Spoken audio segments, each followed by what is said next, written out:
दोस्तों, भारत एक ऐसा देश है कि जहां अनेक राजाओं महाराजाओं ने राज किया है और अपने राज्य की सुरक्षा के लिए किले भी बनवाए हैं। यहाँ ऐसे कई प्राचीन किले हैं जो अपने आप में कई तरह के रहस्य समेटे हुए हैं। ऐसे ही भारत के प्राचीन किलों में से एक किला है जो अपने आप में खास है। और ये किला इसलिए खास है क्योंकि इस किले पर अभी तक किसी ने विजय प्राप्त नहीं कर पाई। कई राजाओं ने राज किया लेकिन इस किले को कोई नहीं जीत सका। तो चलिए जानते हैं इस किले के बारे में, क्यों कोई नहीं जीत सका इस किले को। दोस्तों, इस किले का नाम जंजीरा किला है। जंजीरा किला महाराष्ट्र के कोडक में रायगढ़ जिले के मुरुद गांव के निकट स्थित है, जिसे मुरुद जंजीरा किले के नाम से भी जाना जाता है।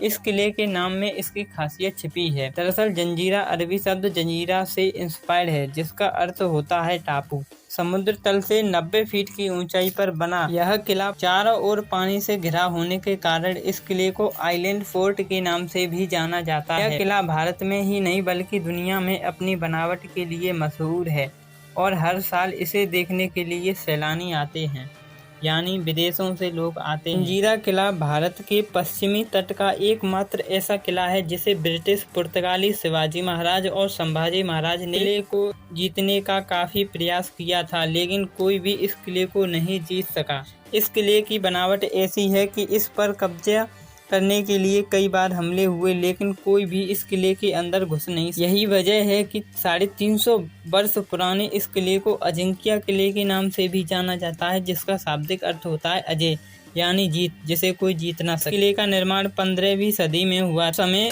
स्थानीय मछुआरों ने समुद्री लुटेरों से बचने के लिए एक विशाल चट्टान पर मेदकोट नाम का एक लकड़ी का किला बनवाया। किले का निर्माण करने के लिए मछुआरों के सरदार राम पाटिल ने अहमदनगर के निजाम शाह से इजाज़त मांगी थी, लेकिन लकड़ी के किले का निर्माण पूरा होने के बाद अहमदनगर सल्तनत के निजाम शाह ने मछुआरों के सरदार राम पाटिल को यह किला खाली करने को कहा, लेकिन राम पाटिल ने यह किला खाली करने से मना कर दिया। जिसके बाद अहमदनगर के सेनापति पीरम खान एक व्यापारी बनकर अपने सैनिक के साथ जहाज लेकर पहुंच गए और किले पर कब्जा कर लिया। जिसके बाद अहमदनगर सल्तनत का नया सेनापति बुरम खान ने उस लकड़ी से बने किले को तुड़वा दिया और वहां पर पत्थरों से एक मजबूत किले का निर्माण किया।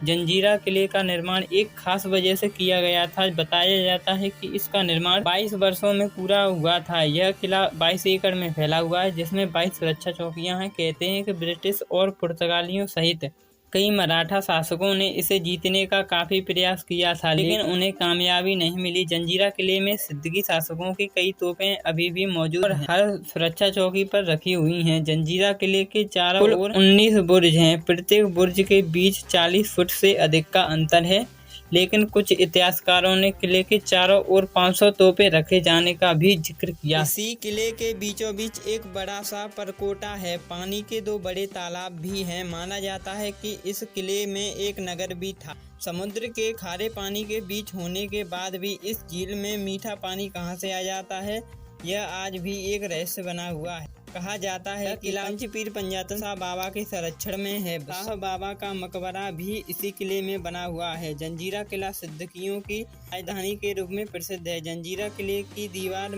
बहुत मजबूत है, जिसमें कुल 3 दरवाजे हैं, 2 मुख्य दरवाजे और एक चोर दरवाजा भी है। मुख्य दरवाजों में एक पूर्व की ओर राजापुरी गांव की तरफ खुलता है, दूसरा ठीक विपरीत समुद्र की दिशा में खुलता है। आपको बता दें कि जंजीरा किले का दरवाजा दीवारों की आड़ में बनाया गया है, जो किले में थोड़ा दूर जाने पर दीवारों के कारण दिखाई देना बंद हो जाता है। इसी वजह से दुश्मन किले के पास आने के बावजूद भी घुस नहीं पाते हैं। इस किले पर जंजीरा के 20 सिद्दीकियों शासकों ने राज किया था और अंतिम शासक सिद्दीकी मोहम्मद खान था। सिद्दीकियों का शासन खत्म होने के साथ ही यहाँ की बस्तियाँ पलायन कर गईं और 330 वर्ष बाद 3 अप्रैल 1948 को यह किला आज़ाद भारत में शामिल कर दिया गया।